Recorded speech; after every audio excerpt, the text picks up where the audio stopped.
Good evening, everyone. I am your host, Jason Miles, and welcome to the second edition of our bi-monthly news crossover with one of the more informative programs in media, Left Reckoning. We've done cross streams with the Left Reckoning fellas before, but we decided it is always so much fun and informative that we needed to make it a regular occurrence. Please note that there are links in the description for those of you that are new to each channel. Please subscribe to both. If you're unfamiliar with Matt and David, subscribe to Left Reckoning.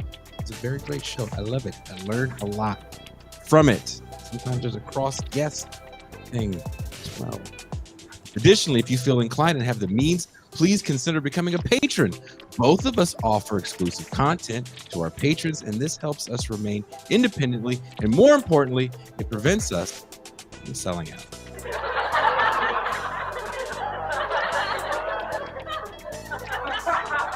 Speaking of selling out, Matt and David, as well as us here at TIR, have new merchandise available.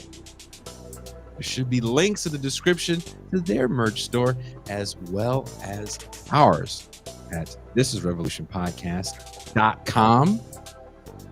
And probably the biggest news of the day for me is that today is my eldest's 24th birthday. Jayla Miles is 24 today. I cannot believe Lady Jason is growing up so much. So please give a shout out to Junior, turns 24 today. That being said, let's bring in the news crew today. Sorry for the delay. I forgot. I'll take the L on this. I forgot to upload the new show theme. It's unfair. As the Left Reckoning guys are streaming this on their channel, it is unfair that they have to put our intro. It's a group thing. It's a group thing. So we must have a group intro. Still did all the music for them. That being said, let me bring in the man of the Mau Mau Hour. Last night we had a great episode of our once a month TIR presents the Mau Mau Hour with Pascal Robert. Was the 70s the pivotal decade? That was the question asked. And like I said in the chat for that show, if you guys have a question for Pascal and you weren't able to watch the show live or you're not a patron, drop a question in the comments, and Pascal, he reads those comments every day. He goes in there and reads them. And he will answer your question in the comments. I'm lying. He does read. I do, though. Please welcome Pascal Robert.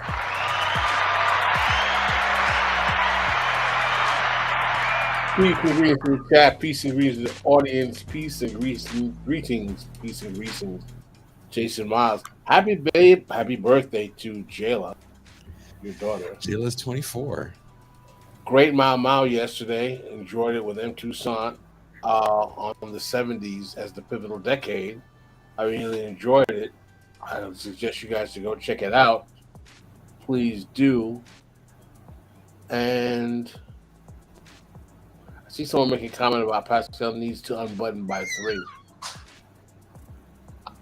I don't do the taco meat. I'm setting the standard. I told you guys that first and foremost, I'm having a shirt off with David Griscom. He's not going to outshirt me in the Left Media podcast world. And I've been doing a 30-day challenge. So today, I feel like Apollo Creed in one of them training montage scenes in the Rocky movie. All oiled up, running on the beach with my Italian best friend. Jason being here with the Left Reckoning crew today. And M. Well, let's bring in the Left Reckoning crew. Please welcome David Griscom. You know him as our good friend Norm Finkelstein would say, and he is the learned one, Matt Leck. Very personal. Matt Lack, don't confuse with Drac. And also the headless voice of reason, M. Toussaint. Hello, crashing guys night. You are I'm crashing, really- guys. I don't know what it is, but I'm really feeling the energy of having you guys here today. All of you, including Jason. I feel like I haven't seen you guys in a long time. I don't know why.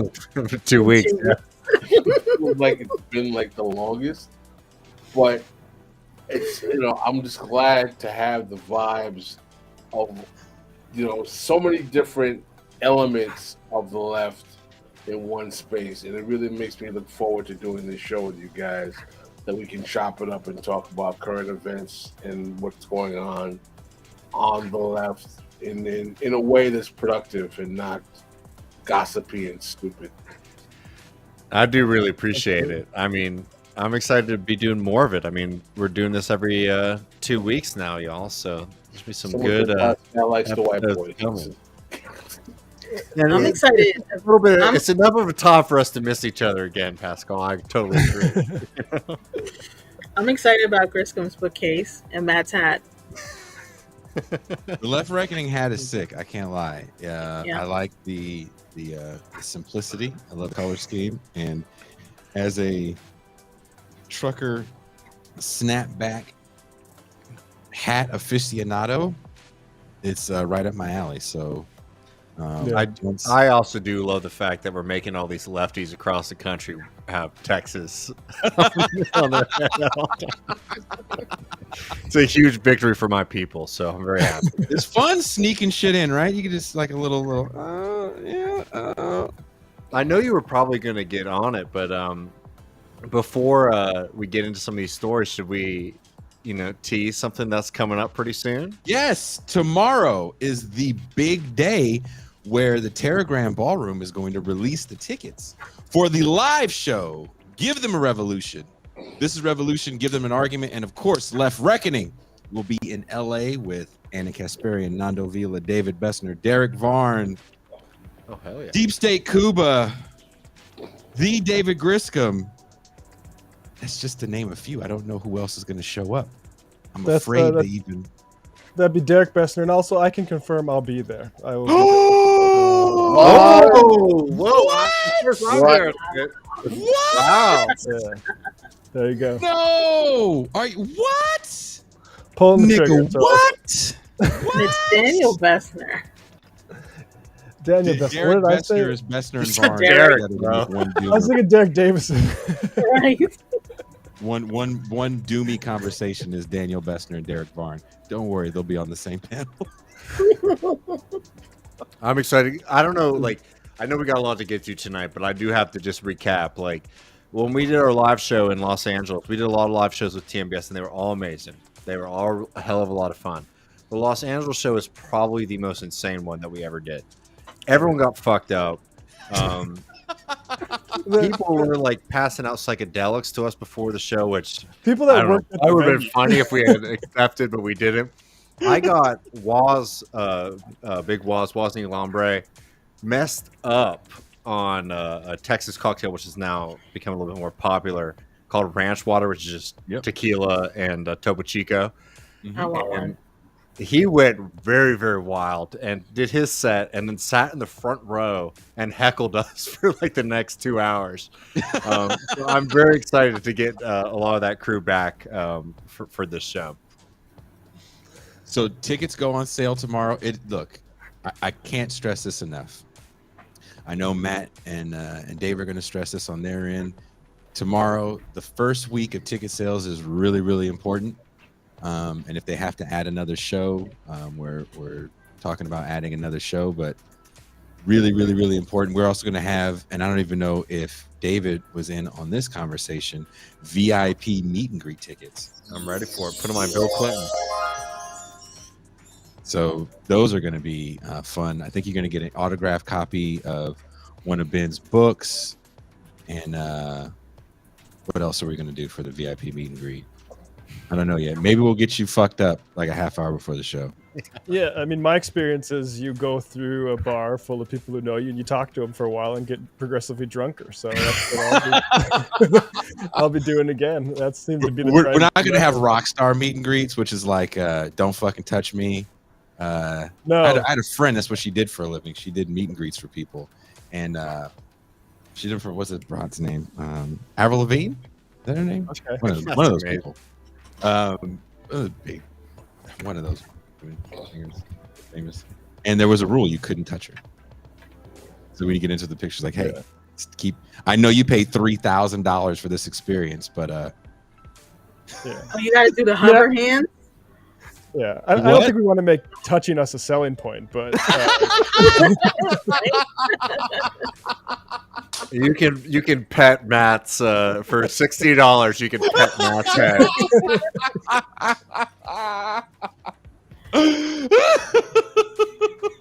No, but it's gonna be a hell of a lot of fun, and also yeah, it is. I'm turning 30 on the 24th, so help me celebrate a little bit, y'all. Show up in Los Angeles. I know don't want to announce too early, but we're also thinking about a couple other locations too. So if Los Angeles feels a little far, don't be too worried. We'll be coming to town near you very soon. But LA is going to be fun. Terragram Ballroom, October 23rd. We will have all the information. I'll even, you know what? I'll post the flyer online. I don't think that's a problem. It's just the link for the tickets won't be out until tomorrow morning. So I'm super stoked for that. I'm even going to we're going to America tomorrow. My son turns 4 Tuesday. My daughter, so I'm going to see my son and my daughters. Have to get them like presents, but I'm going to cross the border, and I do want to go by the ballroom and like take pictures and see the name. Rare to hear Jason. I'm going to America tomorrow. I caught that too. That's like me when I leave Texas. Dude, y'all live in America, man. Y'all you don't have the same problems as me, where your water just goes out. Later. But I do want to get into these news stories. David Griscom. All right. Well, you wanted to discuss what? And look, here's the thing. Mexico, just so you know, all windows are closed. That's why I'm hot in here, because we're talking about Mexico. And we usually don't talk about Mexico here unless we talk about what a fine country it is. There's no drug problem here. Cartel schmartel. These aren't the droids we're looking for. But you're talking about my home state now. And AMLO has nationalized the country's lithium reserves. What does this mean for Mexico? Yeah, I mean, if you want to pop up this article that I have for us, I want to talk about it a little bit because it hits at a few different things, and I definitely want to get the rest of the crew's opinions on this. But this is just what yesterday came out.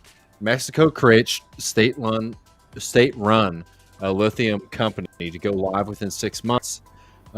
Mexico, which nationalized lithium resources in April, has created a state-run company to run the metal. President Andres Manuel Lopez Obrador said in a decree issued in the National Gazette Tuesday afternoon.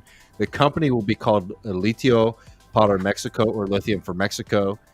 The decree read, and will begin operations within the next 6 months. So this is a follow-up story to something that was very huge that AMLO did earlier this year, where he nationalized the lithium supplies of Mexico. And this is very important, going on a theme that I've been on for a while. We're just talking about what a green future is actually going to mean and look like for normal working class people. Obviously, lithium is very important, particularly for its role in creating car batteries for electric vehicles. And this is a very, very positive development in Mexico. Now, there's a few things that go into this, right? One, AMLO saying we're not going to let private companies come into Mexico and profit off of our natural resources, which is incredibly correct and brave. And in a second, I'll put up some of our friends at the Council on Foreign Relations who have a lot of problems with AMLO's policies here. But this is something that I think in the United States, across the globe, we should be seeing more of, which is recognizing that these are going to be the resources of the future, and that we should be taking those under public ownership to utilize them best for public control. I think about this a lot as a Texan, right? Because in Texas, the system that was inherited from the Spanish meant that all mineral rights were owned by the state. Mhm. And in Texas, in like the 1880s, 1890s, they actually abolished that system. And I just sometimes dream and think about what a system of we would be having in Texas if the state government actually had control of all the oil reserves in Texas when the oil boom happened. I think that taking control of this under public ownership is very, very crucial. One, so that that benefit can go to the working people in that society, and two, so that you don't end up having private corporations basically being able to come in and take control and profit off of those systems. In Mexico, especially, it's very, very key and crucial because that is a country that has been battered by international trade and global capitalism. AMLO has been waging a historical fight. And just right quick, we know who AMLO is, right? AMLO is a progressive kind of nationalist, not a socialist. I think that's very important to recognize. Thank you for making that distinction. But AMLO's role in the kind of global system means that American corporations and the American rich are very, very much against him. AMLO earlier this year tried to do a lot to try to bolster the state-run electric system in the country, and met with fierce resistance not only from the rich in Mexico, but also a lot of American-funded think tanks that are located right here in Houston, Texas. And he's been fighting against this system. And again, you have to remember, as Jason could probably speak more well to than I can, how right-wing and anti-democratic the Mexican system has been for so long. And AMLO reintroducing democracy, particularly popular democracy to the people, has been a very, very beneficial thing, in my opinion. And we have Kurt Hackbarth on the program Left Reckoning a lot, a good friend of ours. And he's always having to walk this fine line, which there are left criticisms to make of AMLO, right? There are, no doubt about it. But we have to spend most of our time defending him because how fervent and how insane the right-wing criticisms of him are. If you don't mind putting this up for me, Jason, quick. Of course.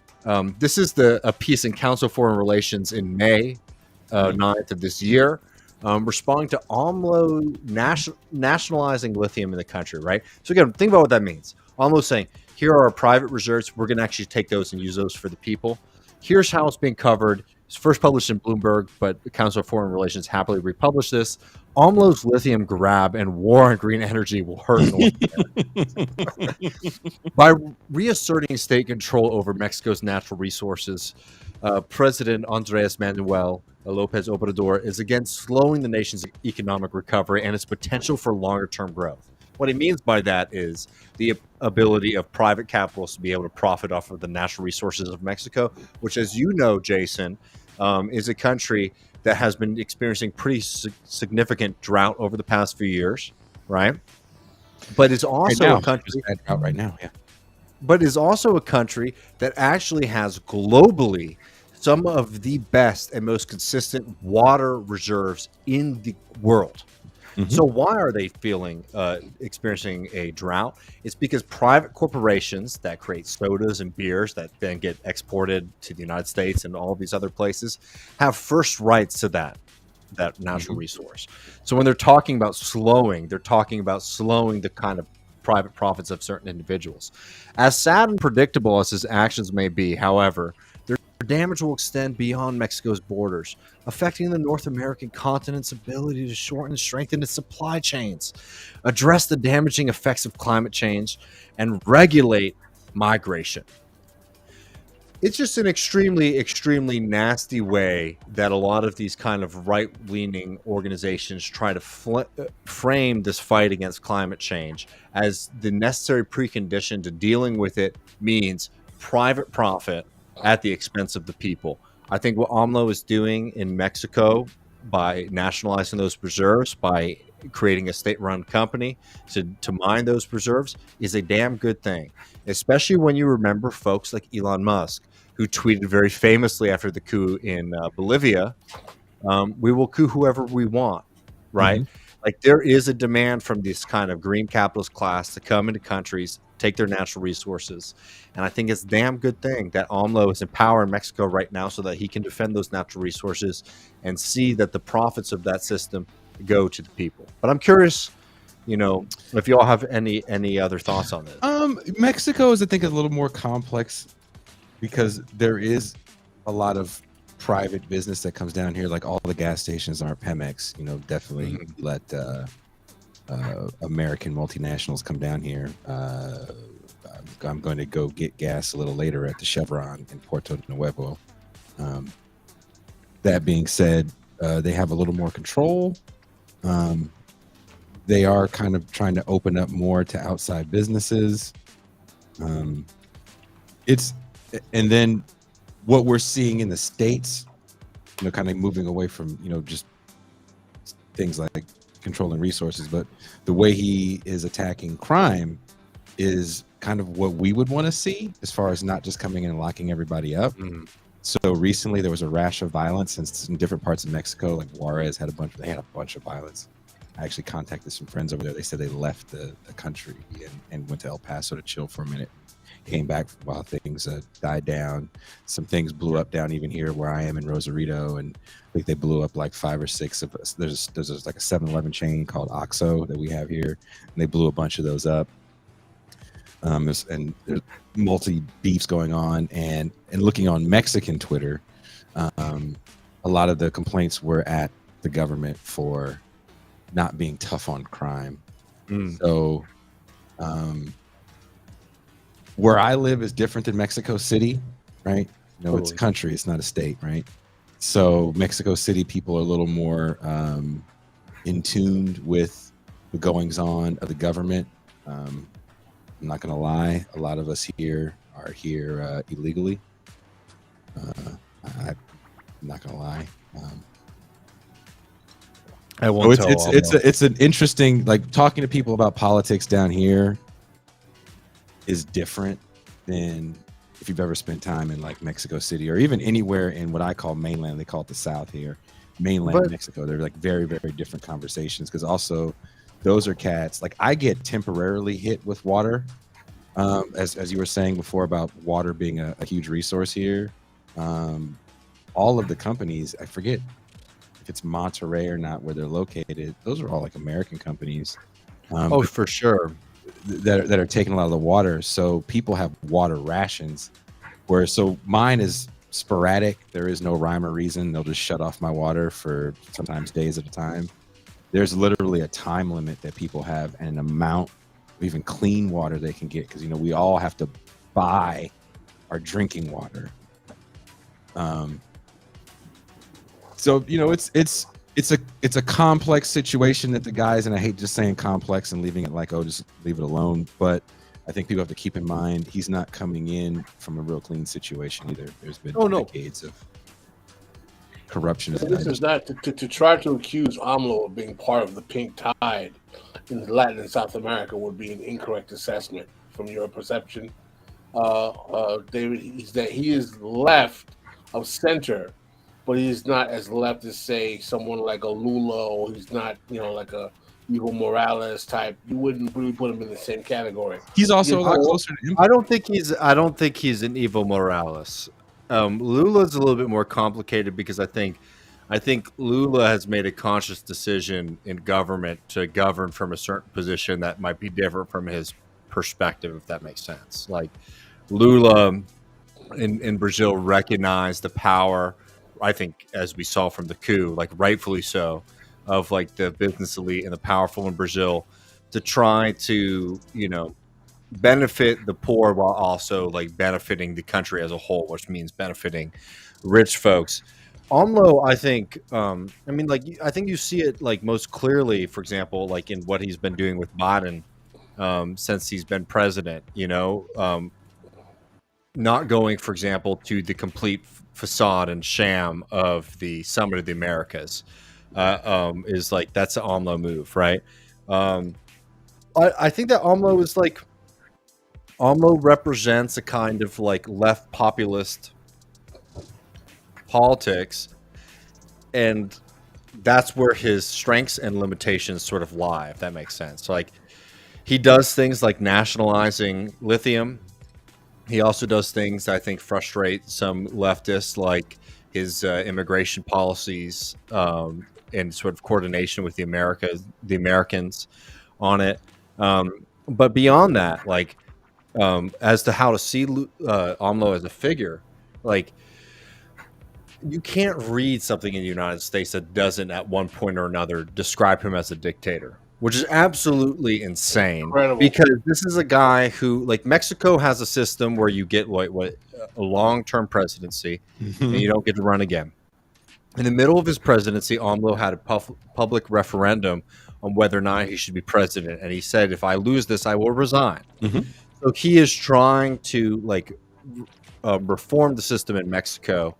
To work more, to be more responsive to the people. And I don't know, like I would like it if AMLO was like a full dyed-in-the-wool like leftist socialist. Don't get me wrong, but when I see this in like the progression of history, the world's historic level, like AMLO is certainly an incredible leader of Mexico, or at least in the sense of him being positive versus negative. And I think that a lot of Americans, like, Mexico is just sort of that country under us, and they don't think about the politics under it. I don't think people realize how right-wing Mexican politics has been for generations. The domination of the PRI has been absolutely devastating. And the reason that there's so much hatred that you sort of get, percolating in the United States towards him is because he is including the poor and the people of color in Mexico into popular democracy in a way that they never were under the PRI. I mean, I will say one thing. It's definitely a lot safer right now. I mean, considering the violence that went down this past weekend. I don't know if you guys heard about that. It actually was, again, it was way more serious in Juarez than it was here, but it definitely, people died here. They literally blew up. It's like, imagine going in 7-Eleven and it just blew up. And the cats were just blowing up 7-Elevens. They already caught the dude that did it, that was behind it. So there are a lot of strides to try to make the country better and try to undo what was done the administration before, but that's so hard. But even larger than Mexico, and I know we have more stories to get to, but I want to throw this to y'all. Like, this is exactly the kind of thing. Like, a lot of times people say, like, lithium is like the oil of the future, right? This is exactly the kind of thing that you want to see developing. I will say, I think that the comparison between lithium and oil are a little bit different, because lithium is actually a lot more plentiful than I think a lot of people sometimes realize. It's obviously concentrated in a few areas, but it's not the same. It doesn't work like just on the mineral level to compare that to oil. But I think taking control of those systems right now is incredibly beneficial, because that's the first step to doing any of the kind of stuff that I think all four of us would like to see societies doing across the globe when it comes to their natural resources. Toussaint, did you have something to add? Just really quickly, we do have a super chat. Show it. Ooh, super chat. Do I have to show it, or can you get it? My computer's a little bit slow. Maybe you can get it. You want to talk about slow computers? You've literally seen mine. It's from Infinite Content. Always good to hear from our good friend in Philadelphia. Yeah. Did you find it, or I gotta look for it? Also, I don't know what this cocktail is that's been up on the screen this whole time. It does not sound good, I'm gonna be honest. What is the cocktail? Oh God, who put that? Did I do that on accident, Toussaint, or did you do that? It's been up there the whole segment.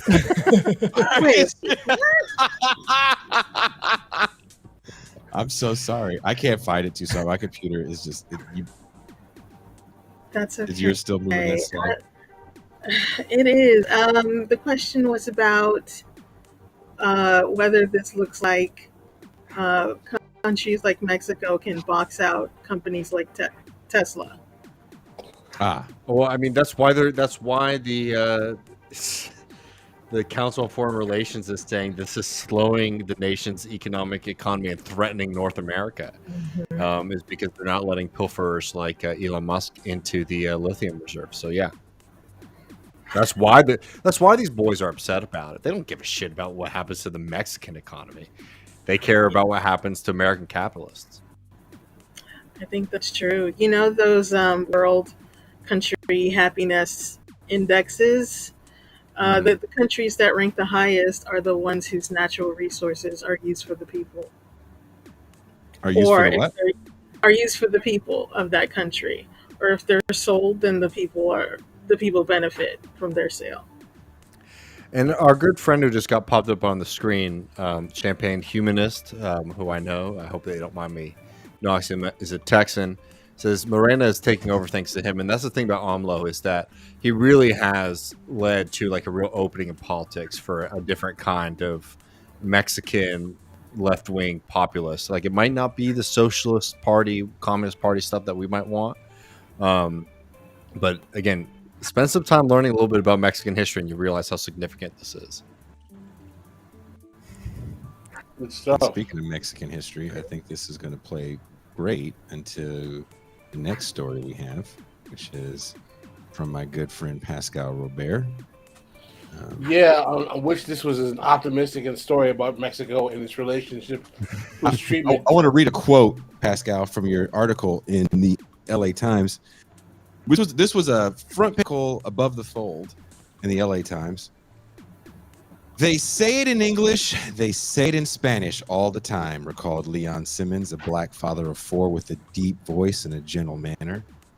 When they look you right in the eye and they call you the N-word to your face, that's dehumanizing. And he's talking about Mexicans. Yeah, this story came across my timeline from actually some people who were supporters of the more nativist ADOS movement.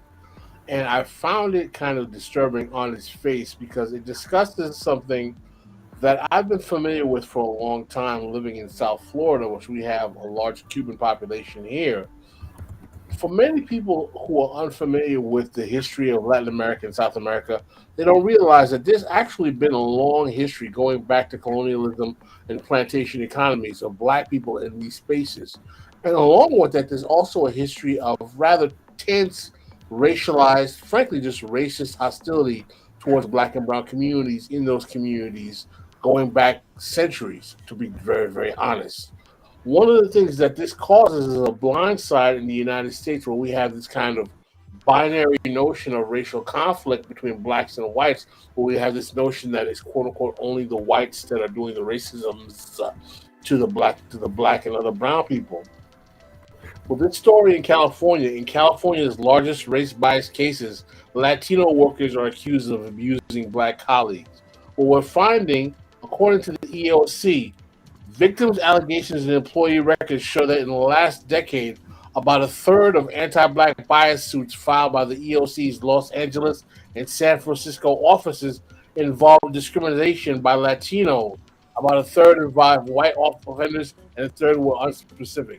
So what we're seeing is that in this particular area, large numbers of black workers, particularly working class or working poor people, have been facing discrimination in temp low-wage work jobs where they're being called the N-word, facing rather brutally hostile, derogatory treatment, dealing with racist graffiti on the workspace, and very, very negative treatment.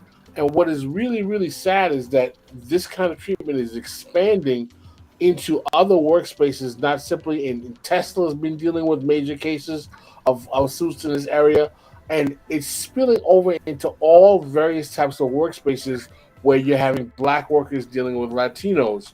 And what's becoming clear is that there is a racial antagonism developing in these communities outside the historical, positive relationships that they've had, but particularly it's worsening in the positions that are precarious in terms of the nature of the labor, particularly the labor that is temp in nature or where there is less employment protection.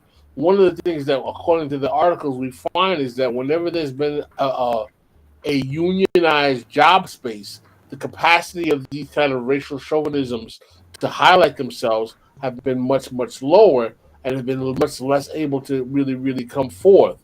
But it's really become a horrible, horrible, horrible story in that nearly every day, the one time Ontario warehouse employee said he was stunned to hear racist slurs from Latino coworkers. They said it in English, they said it in Spanish, and one time they called Leon Simmons a black father of four in a deep voice and a gentle manner. When they look you right in the eye and they call you the N-word to your face, it was dehumanizing, as Jason read earlier. 32 miles away at a Moreno Valley warehouse, it was the same story. Another black laborer, Benjamin Watkins, described how a Latino worker called him, "Hey, monkey, yeah, you," and waved a banana in her hand. A group of women burst out laughing. In America's long history of harassment and discrimination against black workers has usually involved white proprietors, and the remains the case today. And that remains the case today. But with the rapid growth of the Latino population, now at 19% of the U.S. and 39% in California, Latinos form the majority in many low-wage workplaces, and instances of anti-black bias and colorism among them is drawing new scrutiny, even as activists in the two communities forge alliances over criminal justice and economic development.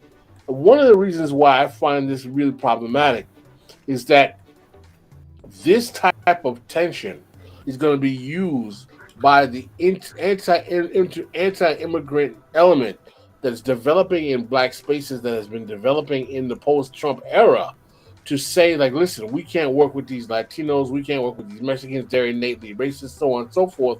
And it's going to undermine some of the work in the other areas that have been successfully breached between these two communities in terms of fighting crime and other anti-poverty measures.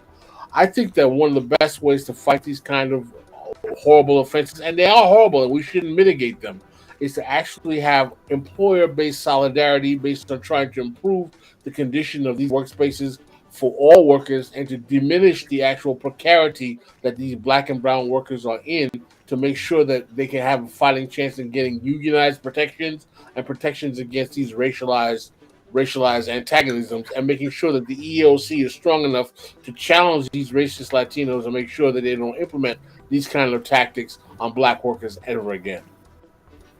I'd like to hear what you guys thought. I mean, I think, like, for David and I at Left Reckoning, like, this is an important story to cover because we covered the Elon Musk Tesla factory in Fremont plant.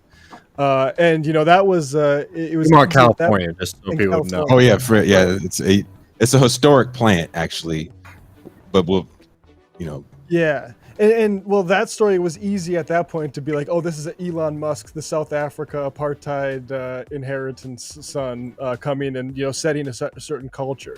But I mean, as this story shows, it's a much broader phenomenon. And like, I'll just speak as like a sort of like dumb white kid from North Dakota, but like this.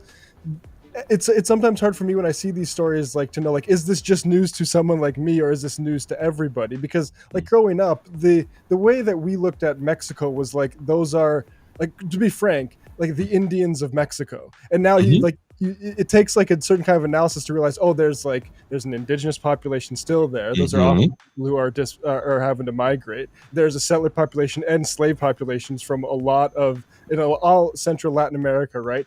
And so this stuff shouldn't necessarily be a surprise, but I think that's interesting what you said, Pascal, about the risk that this has in severing what in America is sort of seen as a natural alliance. I mean, my hope is that, I mean, I guess it's like it's hard to articulate this stuff, right? Like, it's still is like a public movement. I mean, maybe that's just around the corner, I guess.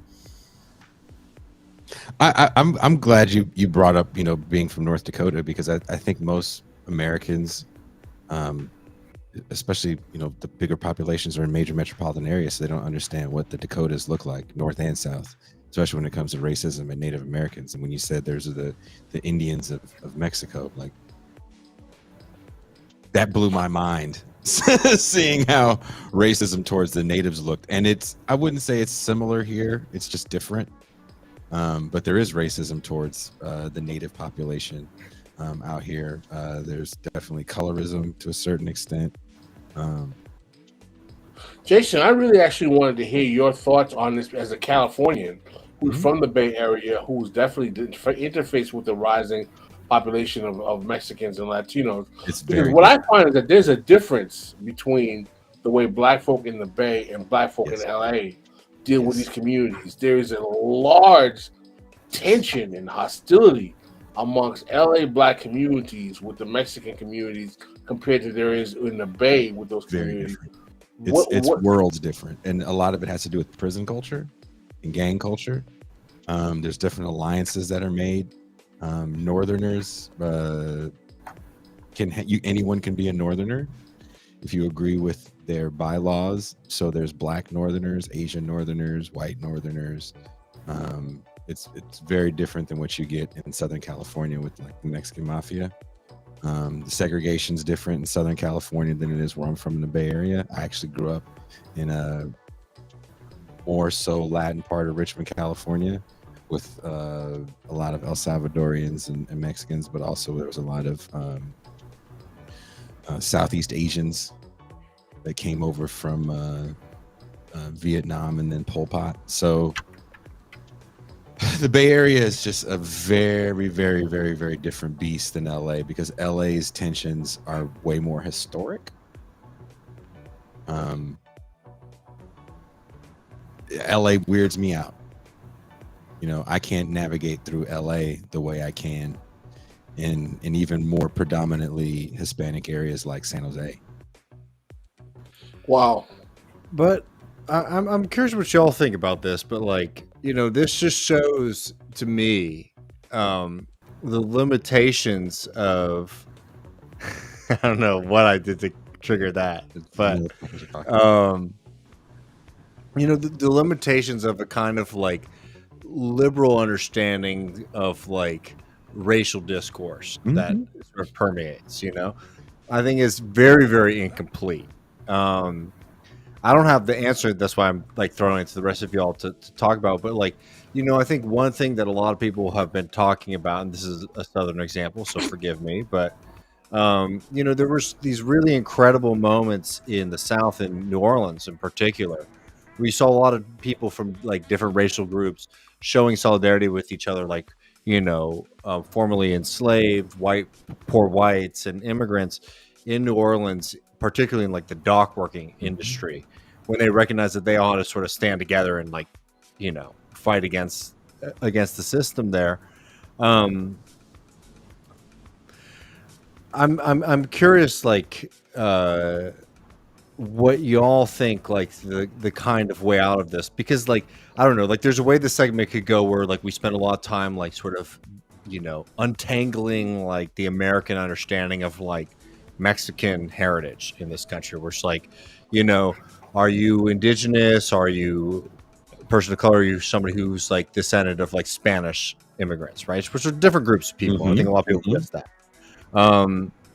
But I think like even more productive to our kind of politics is like recognizing that this idea that like people just on the nature of like their skin color or the way that they sort of interact with society is going to necessarily create solidarity between them versus like their class identity as people who are sort of working at like similar plants and in similar situations like might be much more viable.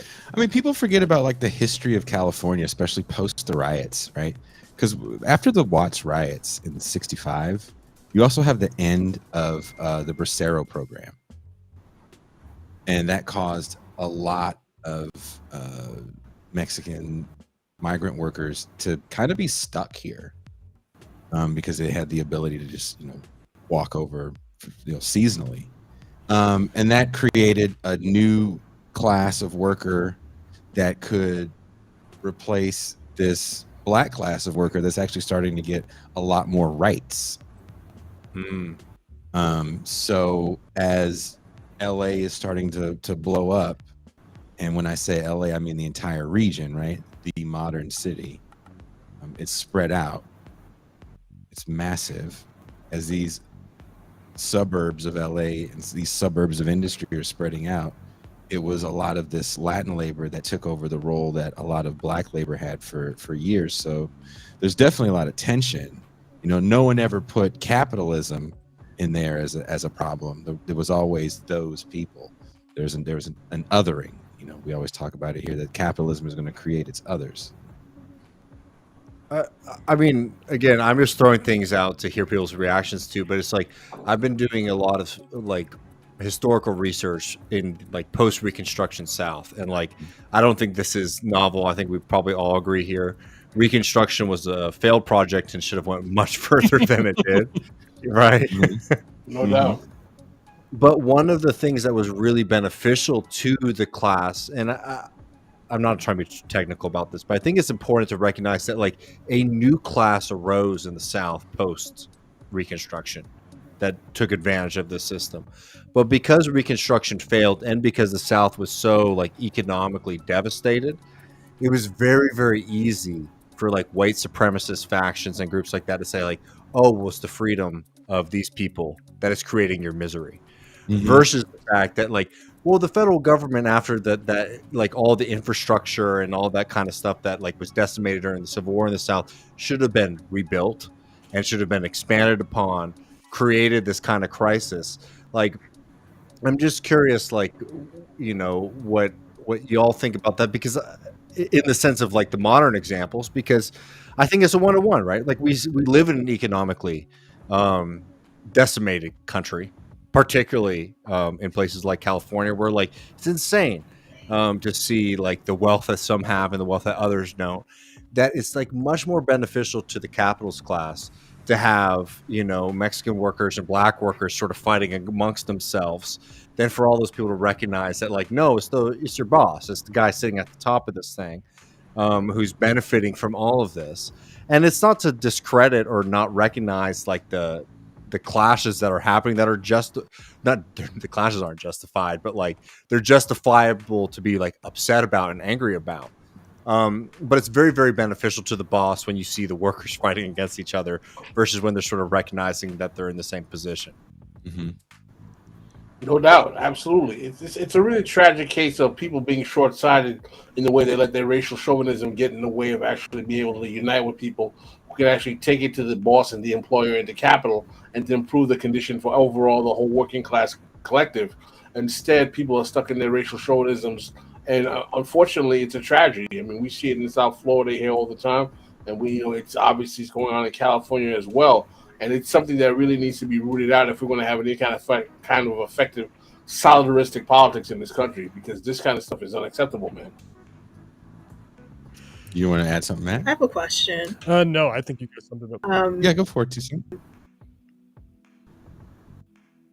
Yeah. Your question? Did you ask it? Oh, heard the phrase that. Can you hear me? You keep muting yourself. Can't hear me. We can hear you now. I can hear you now, but you ask it and you mute yourself. So what is it? No. Oh, okay. Well, I've heard that in New York City, you'll never find a closer Hispanic community. Unity? I don't know if you know that. Closer unity communities. Oh, community. Unity. Oh my God. I don't know what's going on. My computer's really slow. What's going on your end, but that's a Pascal thing. I don't know. Do you agree with that, Pascal? The stereotypical imagery of the Black and Latino community in New York is that many of the tensions that exist in places like you see in Florida and California are non-existent, and that they tend to be closer communities. There is some truth to that, but there is still some racial tension that exists. I think it's because there has been historically a significant amount of racism faced by the particularly Puerto Rican community in New York. And also there's a large Afro-Latino population in these communities as well, where they overtly identify as Black as well, and makes them see themselves more so as Black than simply white. Look, I'll tell you this. It's so different where y'all are from. Mhm. You know, the N word is thrown around a lot more freely in Latin areas where y'all are from, and it's just acceptable.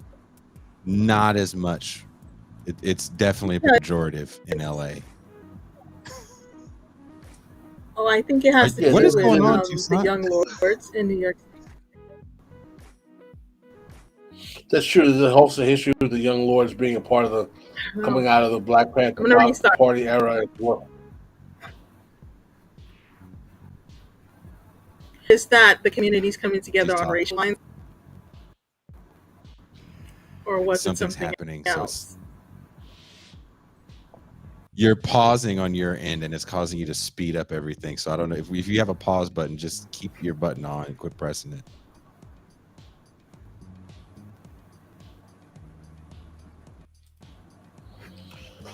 But generally, yes, there is a perception that there is more unity between Puerto Rican communities and African Americans, and there is to some extent, to a large extent. Uh, but there is racial tension that exists in these communities as well. But it's definitely a lot better than what you see in say, South Florida or Mexico, or excuse me, in California. California, Mexico.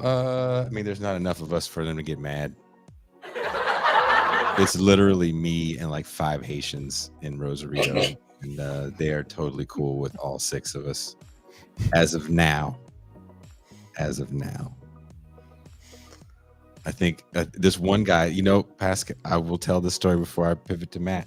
A man stopped me yesterday as I was walking back from getting food. He stops me in the street. He goes, because I had a big old. They sell 3 liters here. Diabetes not really a problem, right? And so I'm walking back with a 3-liter of soda because that's what I do. And this guy goes, "You gonna drink the whole thing?" And we start talking. He's an older Mexican dude.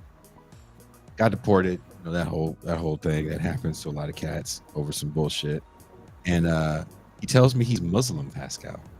Oh, okay. He says he got converted in prison. Okay. I said a black dude. This doesn't sound right the way I'm describing it, but he said a black dude converted him to Islam in prison. Had this long talk with me because he was like, he goes, "I don't see too many." I was like, "Black people." Yeah.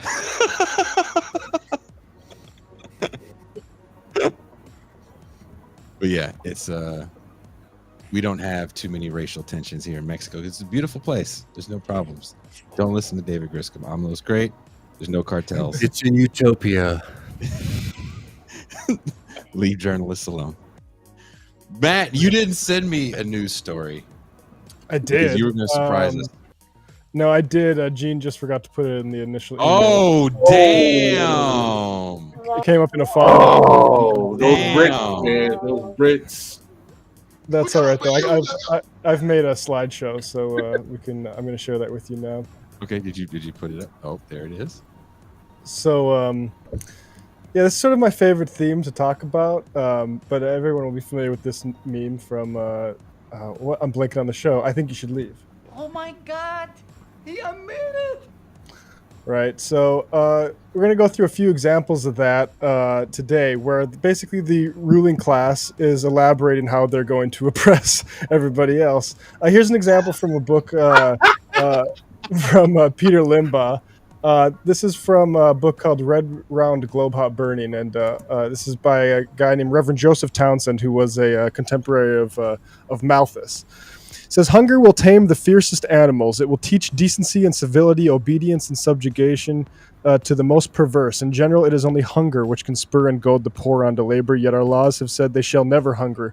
The laws, it must be confessed, have likewise said they shall be compelled to work, but then legal constraint is attended with much trouble, violence, and noise, creates ill will, and never can be productive of good and acceptable service, whereas hunger is not only peaceable, silent, unremitting pressure, but as the most natural motive to industry and labor, it calls forth the most powerful exertions, and, when satisfied by the free bounty of another, lay lasting and sure foundations for goodwill and gratitude.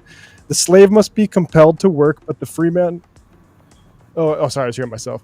"The slave must be compelled to work, but the free man should be left to his own judgment and discretion should be protected in the full enjoyment of his own, be it much or little, and punished when he invades his neighbor's property.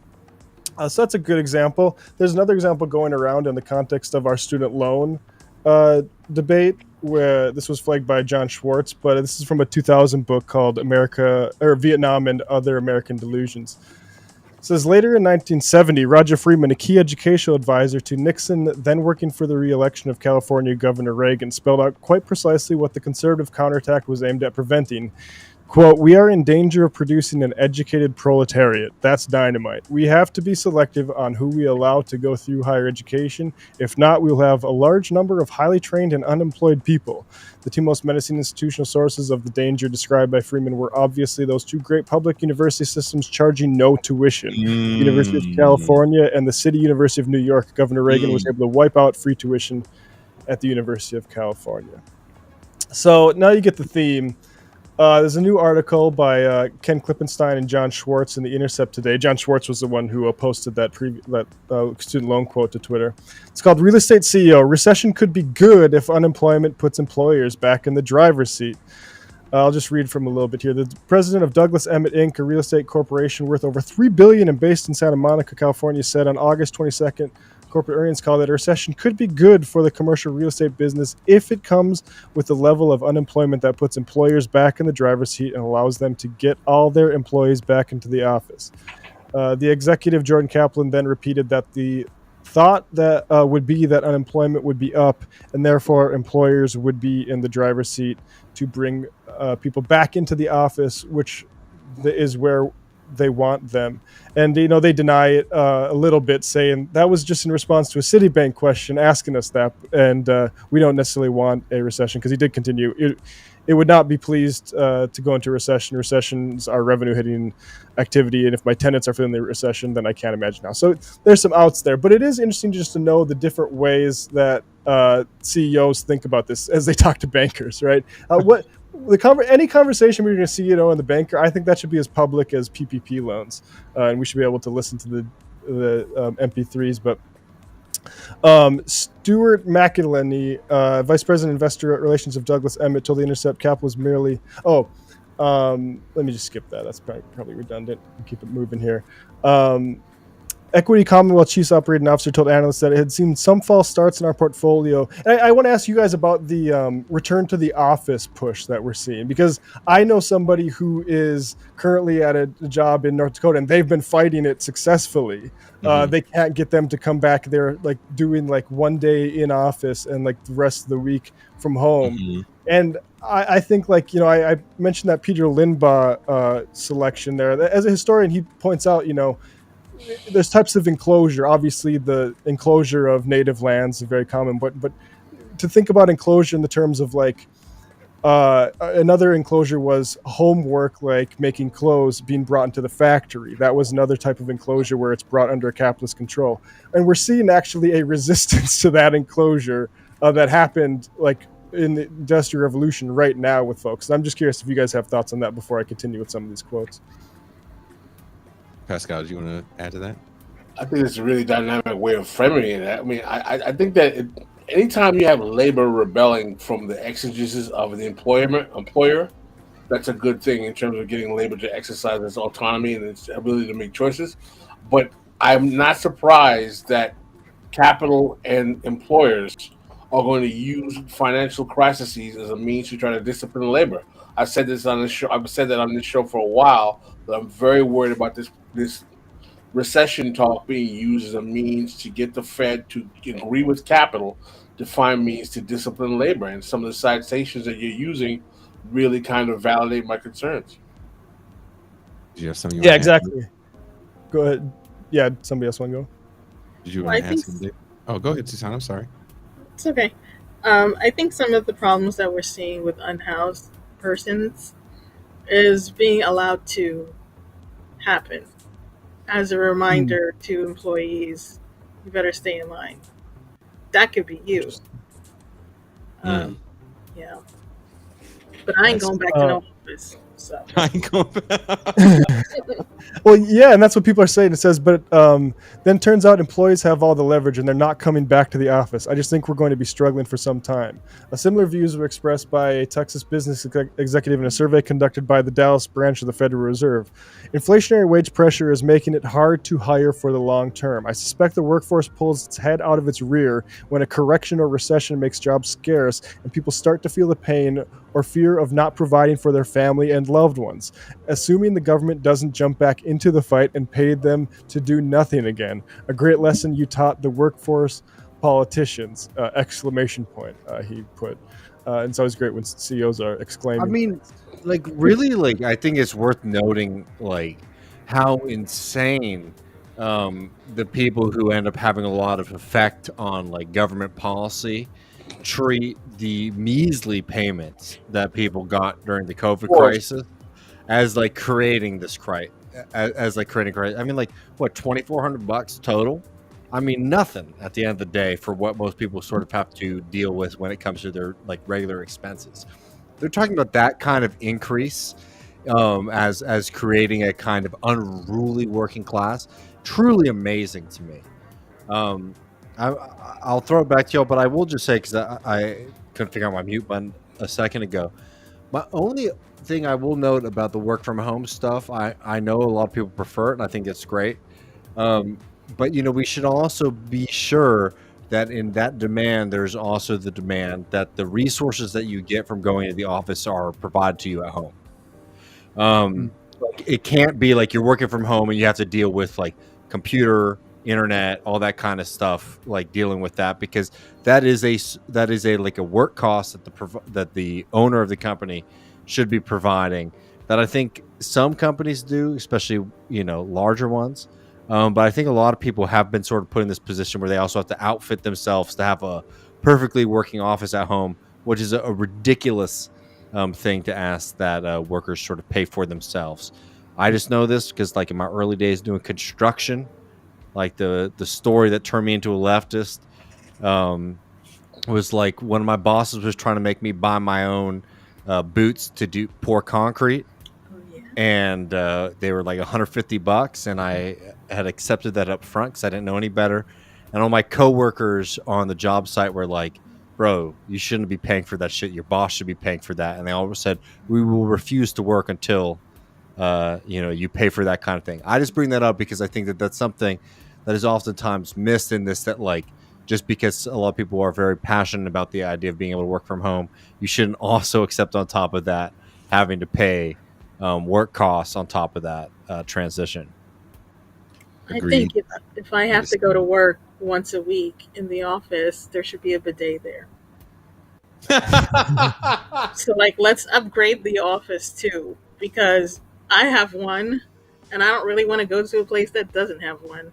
Sounds like you don't work in tech. There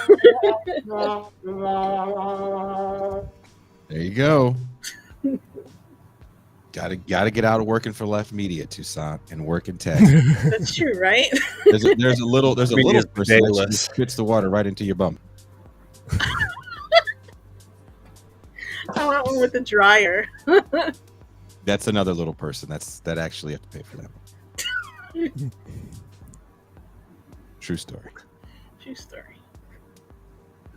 We did have people when I was at Square that actually made smoothies for you. Like they made fruit and vegetable healthy smoothies for you, and no one said hi to them. It's like, oh god, like they're real people. It's not a machine. Jeez. You can say hi. At least the bidets are automated. The bidets were automated because who the hell wouldn't want an automated bidet? Only Twitter had the ones with the little people in them because that was a bigger company. It's funny because you guys think I'm joking. Do you go to that executive washroom in Twitter? That's how they get everybody to forget their politics at the door. Yes. That and a free MacBook.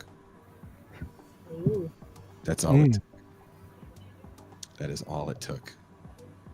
And on that dark note, I would like to thank you all for listening to this program, and of course, thank Matt and David for coming on.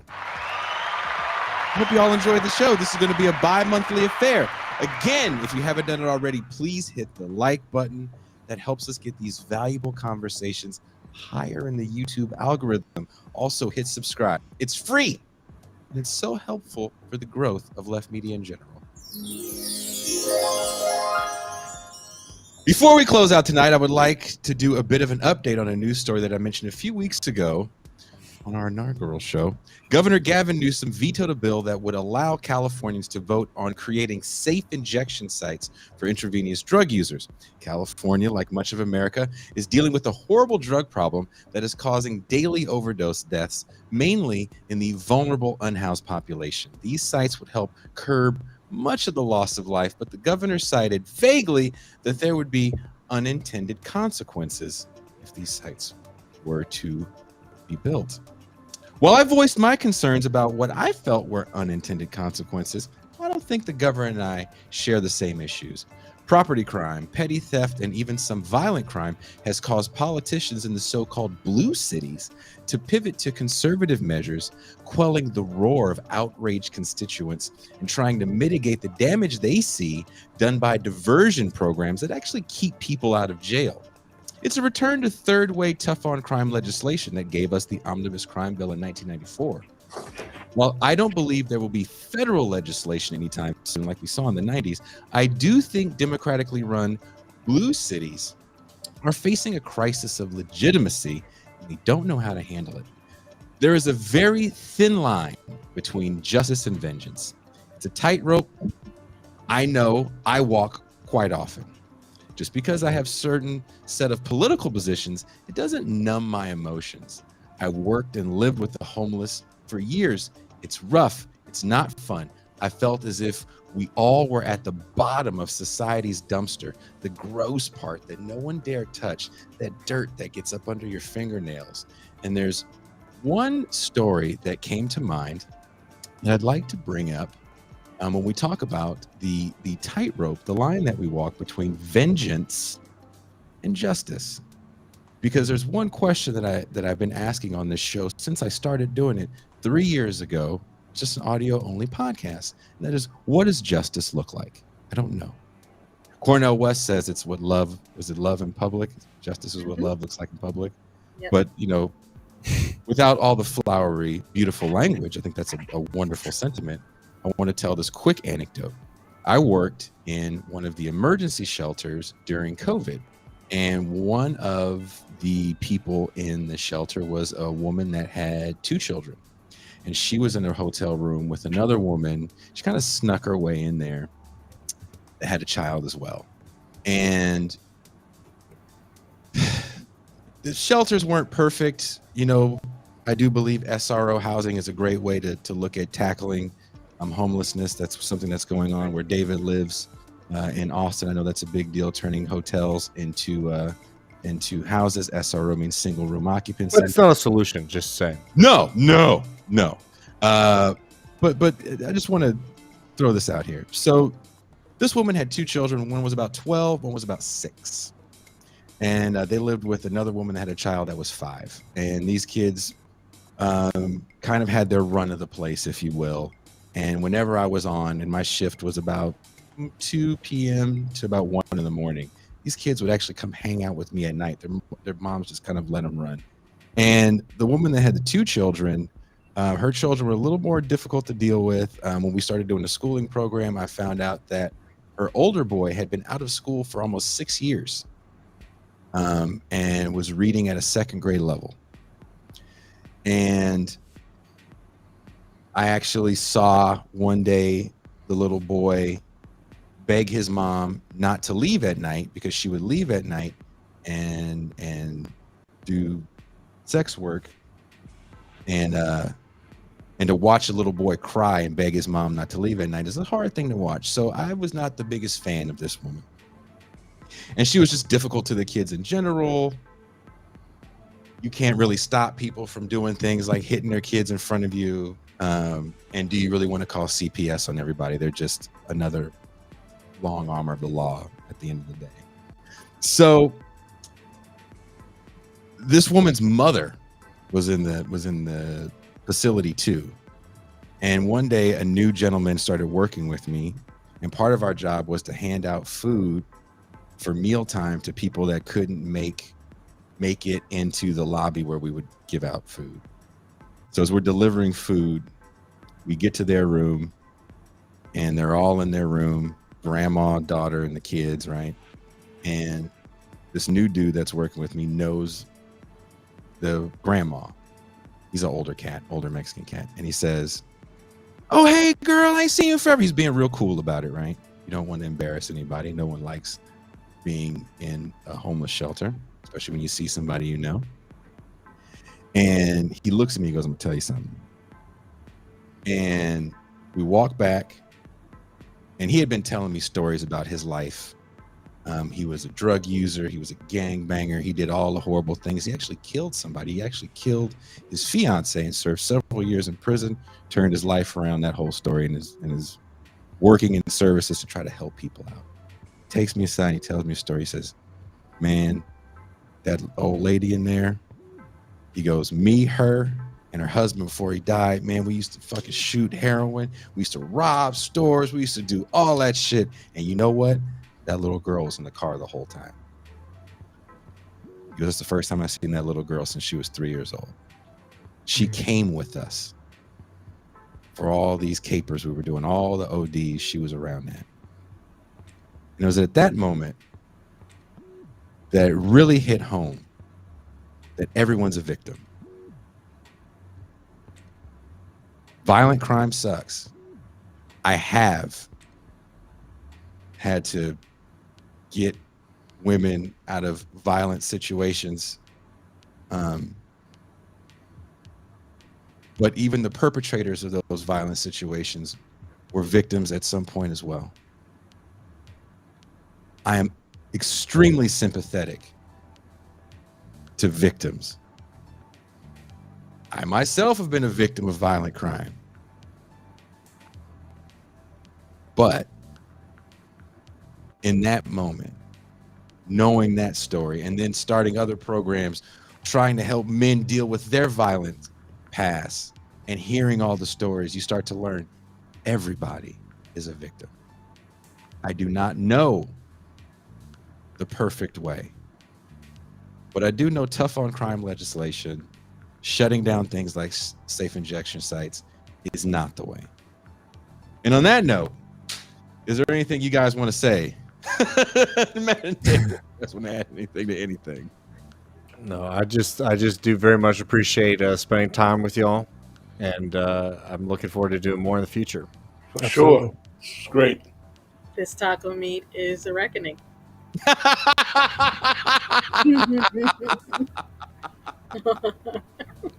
And come see us in the City of Angels, y'all. Yeah, come to the show, guys. Yes. Now that Matt's gonna be there, this is gonna be pretty sick. I actually think you guys should all come to Baja afterwards, and I'll explore the options. I'm pretty open to it. we get down and Matt, are you a vegetarian? No. That is a good answer. From North Dakota. You can't do that on left record. No, you could be a vegetarian if you want to, man. No, this is gonna be fun. Those guys grew up eating buffalo meat, man. Oh man, buffalo burgers are If he found a buffalo in North Dakota, I knew a guy who had buffaloes on his property. Actually, branded them, sell them, add some buffalo burgers from that thing. So very, very dense the buffalo burger is. it's delicious. Well, we won't have buffalo burgers here in Mexico, but I can guarantee it might not be yours.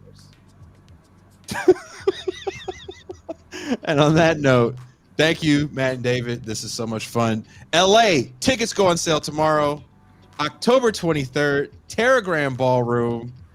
Give them a revolution. We are out. Now we are. Nope, we're back. Wow, that was it. Nope, now we're out. Promise.